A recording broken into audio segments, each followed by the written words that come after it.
लोकदल की बैठक में पार्टी नेताओं ने विभिन्न राजनीतिक और किसान मुद्दों पर केंद्र व राज्य सरकार को घेरा है। बैठक के दौरान लोकदल के नेता सुनील सिंह ने घोषणा की है कि पार्टी अक्टूबर में किसान बचाओ यात्रा निकालेगी।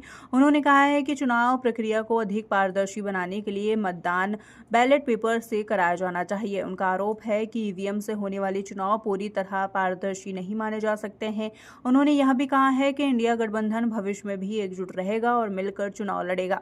बैठक में सुनील सिंह ने एथेनॉल मिश्रित ईंधन को लेकर भी सवाल उठाते हुए कहा है कि इससे वाहनों पर प्रतिकूल प्रभाव पड़ रहा है। साथ ही उन्होंने वर्ष 2027 के विधानसभा चुनाव को लेकर चिंता जताते हुए कहा है कि लोकतांत्रिक प्रक्रिया को निष्पक्ष बनाए रखना जरूरी है। पेट्रोल की कीमतों पर भी सरकार को घेरते हुए उन्होंने दावा किया है कि यदि पश्चिम बंगाल में चुनाव नहीं होते तो पेट्रोल के दाम पहले ही बढ़ा दिए गए होते। बैठक में पार्टी की आगामी रणनीति और किसान हितों से जुड़े मुद्दों पर भी चर्चा की गई। अगर आज हम नहीं सुधरेंगे, आज हम नहीं जागे, तो शायद आने वाले समय में हो सकता है कि हम आवाज उठाने के लायक नहीं रहेंगे। और काफी हद तक यह संभव है कि 2027 का चुनाव कहीं इस देश का आखिरी चुनाव बन के ना रह जाए।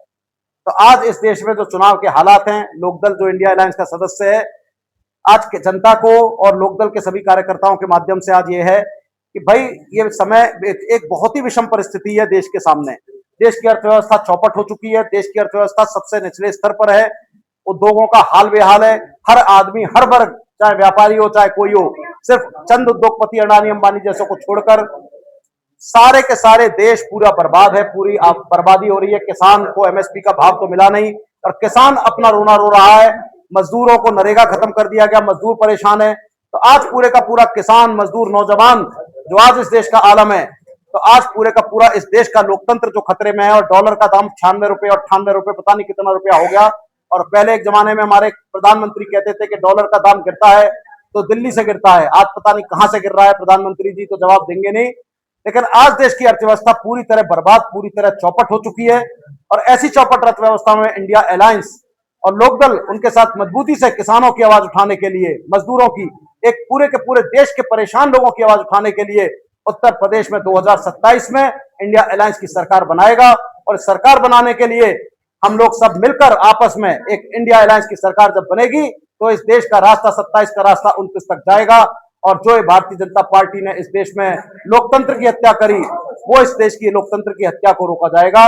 और आज इस देश को बचाने का काम इंडिया अलायंस के साथ मिलकर लोकदल कर रहा है।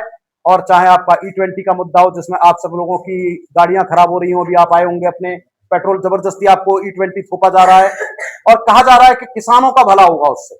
हकीकत यह है कि लोकदल किसानों का दल है और कहता है कि किसानों को E20 से कुछ नहीं मिला। किसानों का कोई लाभ E20 से नहीं है। ये लाभ सिर्फ डिस्लरी वालों को है, नितिन गडकरी जी और अन्य मंत्रियों के परिवार वालों को, जिन्होंने उद्योग डाले।